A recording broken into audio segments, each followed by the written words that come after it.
నమస్కారం city news కి స్వాగతం. ముందుగా ముఖ్యాంశాలు.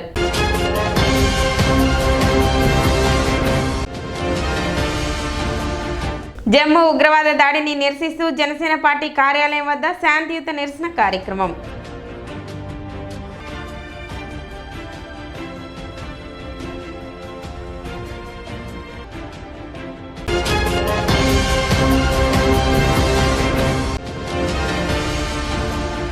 ఘనంగా ప్రజ్వలిత వ్యవస్థాపక అధ్యక్షులు నాగళ్ల వెంకట దుర్గా ప్రసాద్ జయంతి వేడుకలు. నివాళులు అర్పించిన పలువురు కళాకారులు.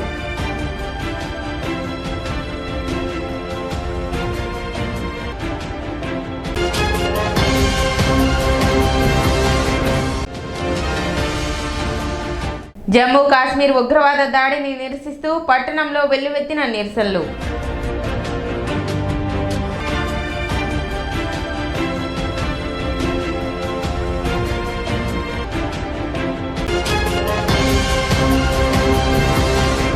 జమ్మూ కాశ్మీర్ ఉగ్రవాద దాడిని ఖండిస్తూ కాంగ్రెస్ పార్టీ ఆధ్వర్యంలో కొవ్వొత్తుల ర్యాలీ నిర్వహించారు. పట్టణ మార్సిపేటలోని కాంగ్రెస్ పార్టీ కార్యాలయం నుండి తెనాలి నియోజకవర్గం Congress party incharge doctor Chandu Sambasivudu ఆధ్వర్యంలో కొవ్వొత్తులతో నిరసన ప్రదర్శన నిర్వహించారు. పర్యాటకులపై ఉగ్రవాద దాడిని కాంగ్రెస్ పార్టీ తరఫున ఖండిస్తున్నట్లు డాక్టర్ చందు సాంబశివుడు తెలిపారు. ఇటువంటి చర్యలు పునరావృతం కాకుండా కేంద్రం మరియు ఆయా రాష్ట్ర ప్రభుత్వాలు పటిష్ట చర్యలు చేపట్టాలని, దోషులను కఠినంగా శిక్షించాలని ఆయన డిమాండ్ చేశారు. కార్యక్రమంలో కాంగ్రెస్ పార్టీ నాయకులు, కార్యకర్తలు పాల్గొన్నారు.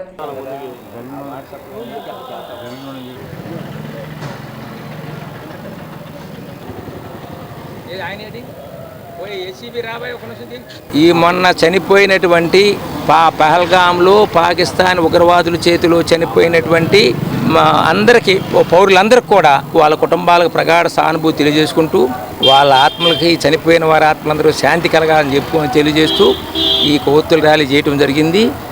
ఒక నిమిషం మౌనం కూడా పాటిస్తున్నారు. యూనియన్ టెరిటరీ అయినటువంటి జమ్మూ కాశ్మీర్లో, సౌత్ కాశ్మీర్లో, అనంతనాగ్ జిల్లాలో పహల్గాంలోని ఒక మంచి పార్క్, ఒక అందమైనటువంటి పార్కులో టూరిస్టుల మీద పాకిస్తాన్లో నుంచి వచ్చి పాకిస్తాన్ యాస మాట్లాడేటువంటి చాలామంది, ఒక 7 ఉగ్రవాదులు, అందులో కొంతమంది 2 లోకల్స్, మిగతా వాళ్ళు పాకిస్తాన్ ఉగ్రవాదులు ముఖ్యంగా మతం అడిగి, మతం వాళ్ళు తెలుసుకుని బట్టలు ఊడదీసి మచ్చంగా మగవాళ్ళు 26 మందిని చంపేయటం జరిగింది. ఒక 20 మందికి పైగా గాయపడటం జరిగింది. దీన్ని భారత జాతీయ కాంగ్రెస్ ఖండిస్తున్నది. పాకిస్తాన్ ఎయిడెడ్ ఉగ్రవాదాన్ని పూర్తిగా అణిచివేయాల్సినటువంటి బాధ్యత ప్రస్తుత ప్రభుత్వం మీద ఉన్నది. ఇప్పుడు ఇంతకుముందు జమ్మూ అండ్ కాశ్మీరు ఒక రాష్ట్రంగా ఉండేది. ఇప్పుడు జమ్మూ అండ్ కాశ్మీర్ ఒక యూనియన్ టెరిటరీ. అంటే దాని యొక్క లా అండ్ ఆర్డర్ ప్రాబ్లం మొత్తం union home minister Amit Shah గారి కంట్రోల్లో ఉంటుంది. ఎప్పుడైతే ఈ జమ్మూ కాశ్మీర్లో ఇంత ఉగ్రవాదం అప్పుడు ఈ మధ్యకాలంలో తగ్గినా ఇంతకుముందు ఉందని తెలిసినప్పుడు, ఇప్పుడిప్పుడే టూరిస్టులు వస్తున్నప్పుడు వాళ్ళకి రక్షణ కల్పించాల్సినటువంటి బాధ్యత సెంట్రల్ గవర్నమెంట్. ఇంటెలిజెన్స్ ఫెయిల్యూర్ కొంత అక్కడ రక్షణ లేకపోవటం, 26 మంది చనిపోవటం జరిగింది, 20 మంది పైగా గాయపడటం జరిగింది. మేము భారత జాతీయ కాంగ్రెస్ తరఫున డిమాండ్ చేసేది ఏంటంటే, ఇప్పటికైనా మేము పూర్తిగా సహకరిస్తున్నాం. పాకిస్తాన్ ఉగ్రవాదాన్ని నశింపజేస్తానికి ఇది కాంగ్రెస్ ప్రభుత్వంలోనూ ఉన్నది. దీనికి పూర్తిగా పార్టీలకు అతీతంగా ఈ ఉగ్రవాదాన్ని అణిచివేస్తానికి కాంగ్రెస్ పార్టీ ఎల్లప్పుడూ సహకారం ఉంటుంది, ముందు ఉంటుందని చెప్పి మనం చేసుకుంటూ, అలాగే ఇలాంటి వాటిని పునరావృతం కాకుండా చూడాల్సిన బాధ్యత మన భారతదేశ పౌరులందరి మీద ఉంది. ఈ నెల 27వ తేదీ ఆదివారం విజయవాడ గవర్నర్పేటలోని ఎంబీ విజ్ఞాన కేంద్రంలో ఆంధ్రప్రదేశ్ గ్రంథాలయ పునర్వికాస ఉద్యమ వేదిక ఆధ్వర్యంలో జరగనున్న గ్రంథాలయ పునర్వికాస ఉద్యమ సదస్సును విజయవంతం చేయాలని పునర్వికాస ఉద్యమ ఆంధ్రప్రదేశ్ కన్వీనర్ వల్లూరి శివప్రసాద్ పిలుపునిచ్చారు. స్థానిక గాంధీనగర్లోని సిపిఐ కార్యాలయంలో గురువారం సాయంత్రం ఏర్పాటు చేసిన విలేకరుల సమావేశంలో ఆయన వివరాలు తెలిపారు. అరసం గుంటూరు జిల్లా అధ్యక్షులు చెరుకుమల్లి సింగారావు అధ్యక్షతన జరిగిన ఈ కార్యక్రమంలో శివప్రసాద్ మాట్లాడుతూ, ప్రస్తుతం రాష్ట్రంలోని అనేక గ్రంథాలయాలు జీర్ణావస్థలో ఉన్నాయని, వాటిని ప్రభుత్వం బలోపేతం చేసేలా ప్రతి ఒక్కరూ కృషి చేయాలన్నారు.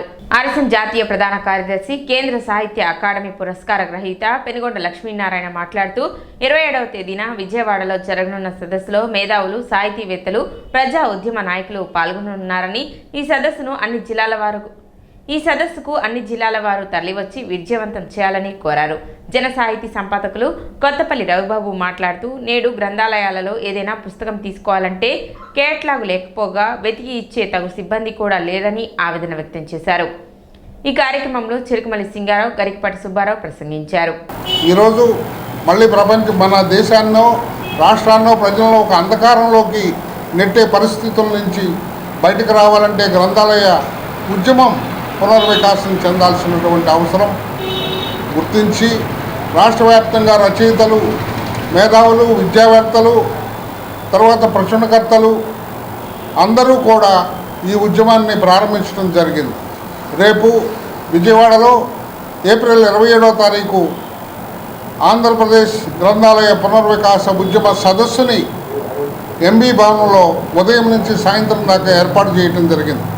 గ్రంథాలయాల మీద వచ్చేటటువంటి అనేక సమస్యలు, విద్యా సంస్థల్లో గ్రంథాలయాల పట్ల ఆసక్తి లేకుండా పోవటం, అదేవిధంగా గ్రంథాలయాల్లో పౌర గ్రంథాలయాల్లో సాహిత్యానికి ప్రాధాన్యత లేకుండా పోవటం, తర్వాత వాళ్ళు సంస్థాపరంగా ఎదుర్కొంటున్నటువంటి అనేక సమస్యల గురించి కూడా చర్చించడానికి అక్కడ ఒక వేదిక ఏర్పాటైంది. అందరూ గ్రంథాలయ అభిమానులు, రచయితలు అందరూ కూడా ఆ సదస్సులో పాల్గొని దాన్ని విజయవంతం చేయాలని, ప్రభుత్వం కూడా సానుకూలంగా స్పందించి గ్రంథాలయాల అభివృద్ధికి తోడ్పడాలని మేము ఈ సందర్భంగా కోరడం జరుగుతుంది. గ్రంథాలయ పునర్వికాస ఉద్యమ వేదిక తెనాలి డివిజన్ కమిటీని ఈ కార్యక్రమంలో ప్రకటించారు. ప్రముఖ బాల సాహితీవేత్త షేక్ అబ్దుల్ హకీం జానీ, జాతీయ ఉత్తమ ఉపాధ్యాయ పురస్కార గ్రహీత అయినాల మల్లేశ్వరరావు, గరికపాటి సుబ్బారావు తదితరులను కన్వీనర్లుగా ఎంపిక చేశారు. కాగా కమిటీ సభ్యులుగా చిరుకుమల్లి సింగారావు, చందు సూర్య, కనపతి బెన్హర్, పర్చూరి వెంకటేశ్వరరావు, బెల్లంకొండ వెంకట్, అలపత్తి వెంకటేశ్వరరావు, వినుగొండ శ్రీరామమూర్తి తదితరులు పాల్గొన్నారు. జాతీయోద్యమంలో భాగంగా గ్రంథాలయ ఉద్యమం కూడా సాగింది. గ్రంథాలయాలు పెట్టడం, దాంట్లో వయోజన విద్య నేర్పటం, మూఢ విశ్వాసాలకు వ్యతిరేకంగా పోరాడటం, ఇటువంటి ఎన్నో సాంస్కృతిక కేంద్రంగా గ్రంథాలయాలని పెట్టడం, అట్లా గ్రంథాలయాలు పెట్టినప్పుడు వాటిని నిషేధించడం కూడా చేశారు. అటు తెలంగాణలో కానీ ఆంధ్రాలో కానీ ఈ గ్రంథాలయాలు పాలకులకు వ్యతిరేకంగా ప్రచారం చేస్తాయని వాటిని నిషేధించడం కూడా చేశారు. అంత గొప్ప కృషి చేసినాయి గ్రంథాలయాలు. ఇప్పుడు మళ్ళీ 110 సంవత్సరాల తర్వాత ఇప్పుడు మళ్ళీ ఆ గ్రంథాలయ ఉద్యమం ప్రారంభించాల్సిన అవసరం వచ్చిందంటే అర్థం ఒక ఉద్యమం యొక్క ఆటుపోట్లు ఏ విధంగా ఉంటాయో మనకు అర్థమైంది.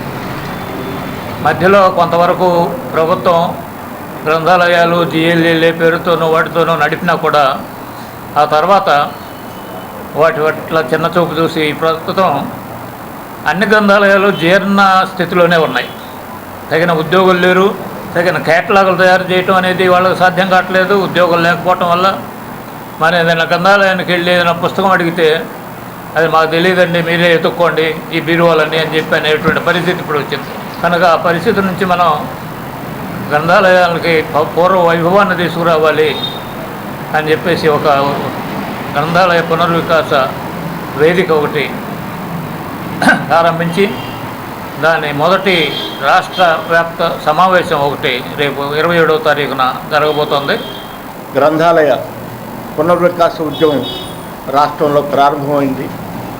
అసలు ఈ వ్యవస్థలో అన్ని సంస్థల్లో పునర్వికాసం అనేది జరగాల్సిన పరిస్థితి నేడు ఉంది.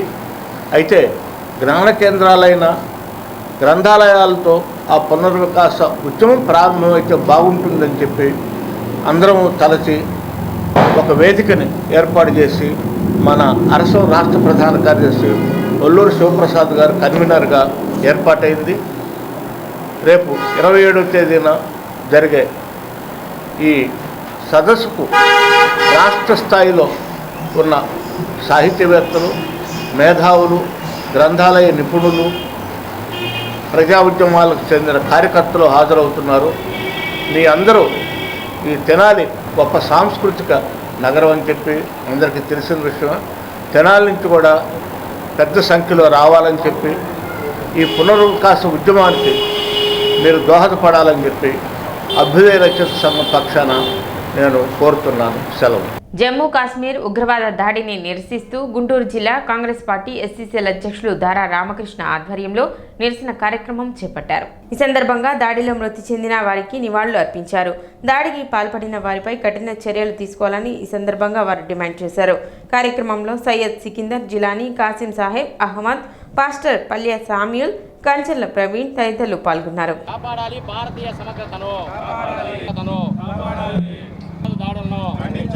ఖండించాలి ఉగ్రవాద దాడులను.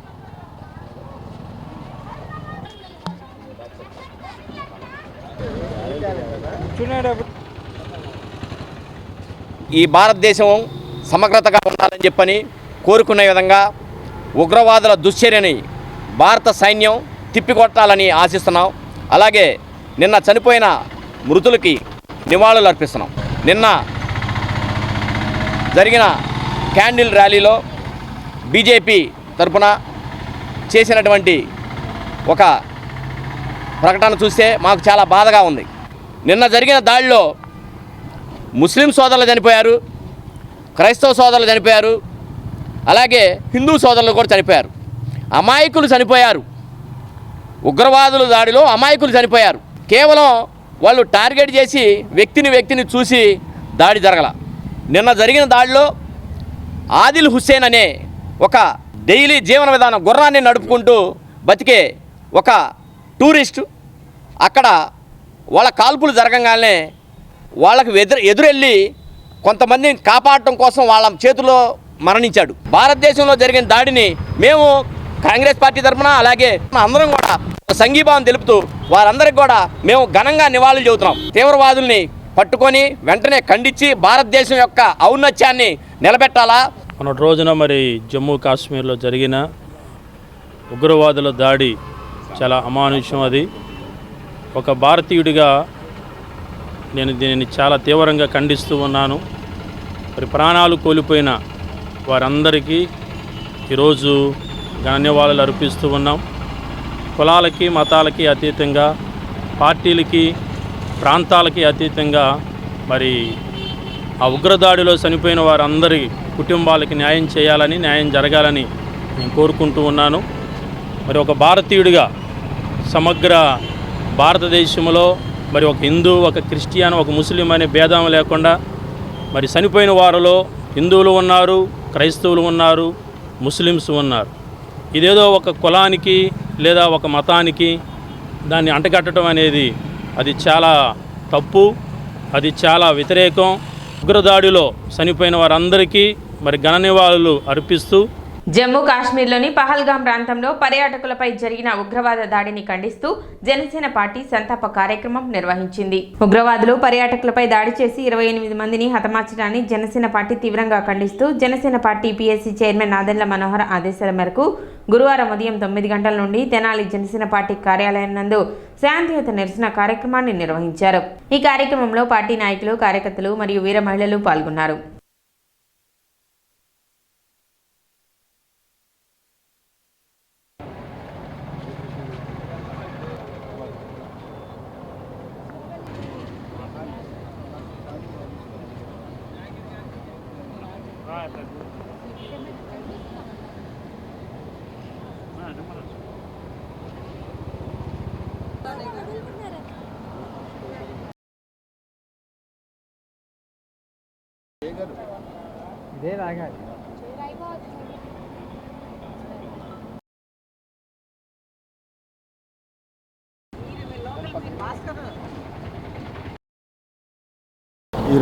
ఈ నెల 22వ తేదీన జమ్మూ కాశ్మీర్లో జరిగినటువంటి మారణ హోమానికి నిరసనగా మా అన్నయ్య తెనాలి ఎమ్మెల్యే, ఆంధ్రప్రదేశ్ రాష్ట్ర పౌర సరఫరాల శాఖ మంత్రులు నాదెండ్ల మనోహర్ గారి పిలుపు మేరకు తెనాలి పట్టణంలోని జనసేన పార్టీ కార్యాలయం వద్ద నిరసన కార్యక్రమం ఈరోజు ఉదయం నుంచి చేయడం జరుగుతుంది.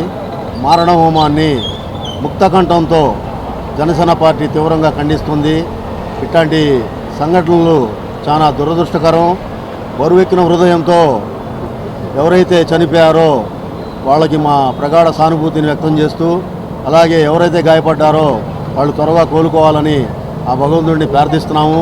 ప్రభుత్వాలు వెంటనే స్పందించి ఎవరైతే ఈ సంఘటనకి బాధ్యులయ్యారో వాళ్ళని వెంటనే అరెస్ట్ చేసి వాళ్ళని బహిరంగంగా ఉరిదీయాలని చెప్పి నేను జనసేన పార్టీ తరఫున డిమాండ్ చేస్తున్నాను. కారకులయ్యారు వారిని కఠినంగా శిక్షించాలని, అదేవిధంగా చనిపోయిన వారి కుటుంబాలకు కన్నీటి నివాళి అర్పించడానికి ఏదైతే ఈరోజు మన వాళ్ళందరూ కూడా నిరాహార దీక్ష చేపట్టారో వారికి సంఘీభావంగా ఈ పూట రావటం జరిగింది. ఇది ప్రపంచవ్యాప్తంగా కూడా అన్ని దేశాలు ఖండిస్తున్నాయి. అన్ని దేశాల ప్రధానమంత్రులు కూడా ఇది భారత్కు అండగా ఉంటామని చెప్పారు. పాకిస్తాన్కి ఈ రోజుకి ఎన్నో ఇబ్బందులు పడుతుంది, తినడానికి తిండి కూడా లేని పరిస్థితుల్లో ఇంకా బుద్ధి రాలేదు వాళ్ళకి. భారతదేశం మీద పడి ఏడవటం, ముఖ్యంగా హిందువుల మీద పడి ఏడవటం అనేది ఇది హేయమైన చర్య. ప్రతి ఒక్కళ్ళది మరి ఐడెంటిటీ కార్డు చూపించమని అడిగి మరి ఆర్మీ దృష్టిలో వచ్చి ఆ చూపించిన తర్వాత హిందూ అని గుర్తించి ఇంకా రకరకాల బట్టలు కూడా తీసి రకరకాల గుర్తింపులు చేసుకుని ఈరోజు హోమం చేయటం అనేది, మారణకాండ చేయటం అనేది ప్రతి ఒక్క భారతీయుడు, ప్రపంచంలో ఉన్న ప్రతి ఒక్క దేశంలో ఉన్న ప్రజలు కూడా దీన్ని ఖండిస్తున్నారు. తగిన చర్య తప్పకుండా నరేంద్ర మోడీ గారి ప్రభుత్వంలో ప్రతి చర్య తప్పకుండా ఉంటుంది. ఇప్పుడు ఒక చిన్న విరామం.